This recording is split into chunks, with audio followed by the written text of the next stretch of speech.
Hello friend, welcome to AJ land promoter. நம்ம இன்றைக்கி ஒரு கமர்ஷியல் லேண்டை சேல் கொண்டு வந்திருக்கோம். இது எங்கே இருக்குதுன்னு பார்த்தீங்கன்னா, நாகர்கோவில் கோட்டார். நாகர்கோவிலேருந்து கன்னியாகுமரி போகிற ஹைவேயில் தான் இந்த கோட்டார் இருக்குது.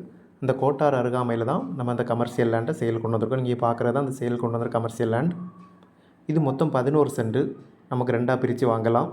இந்த கமர்ஷியல் லேண்டில் நமக்கு ஒரு கடை, ஒரு காம்ப்ளெக்ஸ், ஒரு ஹோட்டல், ஒரு பேக்கரி, ஒரு சின்ன ஹாஸ்பிட்டல் கட்டுவதற்கு இது நல்ல ஏற்ற இடம். நிறைய பேர் கடை கட்டுறதுக்கு லேண்டு கேட்டிருந்தீங்க, அவங்களுக்கு இது நல்ல யூஸ் ஆகும். இது நமக்கு ஒரு சென்ட்டு 29 லட்ச ரூபா கேட்குறாங்க. விலை நமக்கு கொஞ்சம் பேசி கம்மி பண்ணலாம். இந்த 11 சென்டில் உள்ள இந்த கமர்ஷியல் லேண்டு உங்களுக்கும் உங்கள் தெரிஞ்சவங்களுக்கும் வேணும்னா நம்ம நம்பர் கால் பண்ணுங்கள். மறக்காமல் நம்ம சேனலை சப்ஸ்கிரைப் பண்ணுங்கள். மேலும் புது வீடு, வயல், தோப்பு வாங்க விற்கிறதுக்கு நம்ம நம்பரை காண்டாக்ட் பண்ணுங்கள். இந்த வீடியோவை இறுதி வரை பார்த்த அனைவருக்கும் நன்றி. அடுத்த ஒரு நல்ல பதிவில் உங்களை சந்திக்கிறேன்.